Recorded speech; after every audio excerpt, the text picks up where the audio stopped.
Hello, bonjour. Aujourd'hui, on va parler de Willow Smith. Willow Smith qui est la fille de l'acteur Will Smith, l'ancien prince de Bel-Air, et aussi celui qui a joué dans plusieurs autres films à succès, grand succès même. Donc, comme vous le savez, il a 3 enfants, 2 avec Jada Pinkett Smith et un autre avec son ex-femme. Donc aujourd'hui, on parle de sa fille, je crois que sa fille qui a 21 ans, et sa fille qui vient de s'offrir un beau cadeau, et il s'agit d'une superbe villa à Malibu, une villa d'une valeur de 3 500 000 $.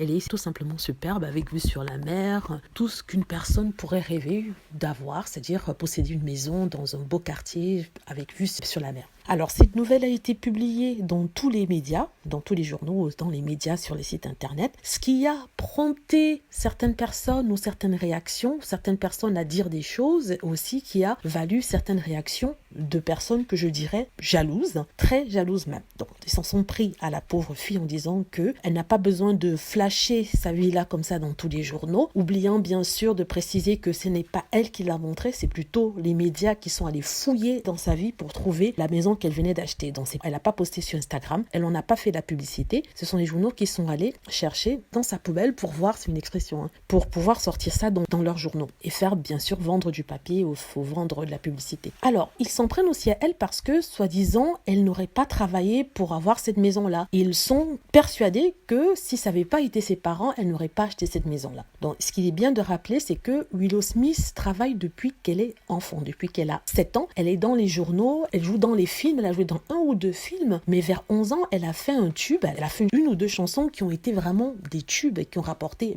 beaucoup d'argent. Elle n'avait que 11 ans. Donc, je ne sais pas si vous vous souvenez de cette chanson, ça s'appelait I Whip My Hair All the Time. C'était assez catchy, comme on dit, c'était assez entraînant. Il y a une bonne publicité qui a été faite autour d'elle et les gens ont acheté, ce qui a fait qu'à 11 ans, elle était déjà millionnaire, et c'est justement cet argent qu'elle utilise pour pouvoir s'offrir cette maison-là. Sans compter le fait que depuis quelque temps, elle est l'égérie des plus grandes marques de luxe dans le monde. Il y a une marque française qui l'avait prise comme mannequin, je précise le nom justement dans les commentaires, et ça, ce sont des gros contrats qu'elle a signés avec ces compagnies-là qui lui ont donné cet argent, l'argent qu'elle utilise pour payer cette maison. On évalue d'ailleurs le montant de sa fortune à près de 15 millions de dollars. Donc, avec 15 millions de dollars, il est facile de s'acheter une maison à 3 millions et demi. 15 millions de dollars, c'est à peu près, on va dire, 10 millions d'euros, on va dire, peut-être un peu plus, 11 millions d'euros. Donc, le fait est que, voilà, elle a cet argent-là. C'est vrai que si elle n'avait pas été peut-être la fille de Will Smith, elle n'aurait pas eu ses contrats, elle n'aurait pas eu l'accès au film, elle n'aurait pas pu sortir une musique, mais on ne peut pas que vivre sur des sites parce qu'on n'est pas Dieu, on ne connaît pas ce qui se serait passé. Le fait est qu'elle est ce qu'elle est, elle doit vivre avec ce qu'elle est, elle n'a pas choisi ses parents, donc elle ne peut que vivre avec le bagage qu'elle a et faire de son mieux avec. Je suis persuadée que toute personne à sa place, c'est-à-dire vous et moi, auriez été à sa place, vous l'aurez souvent encouragée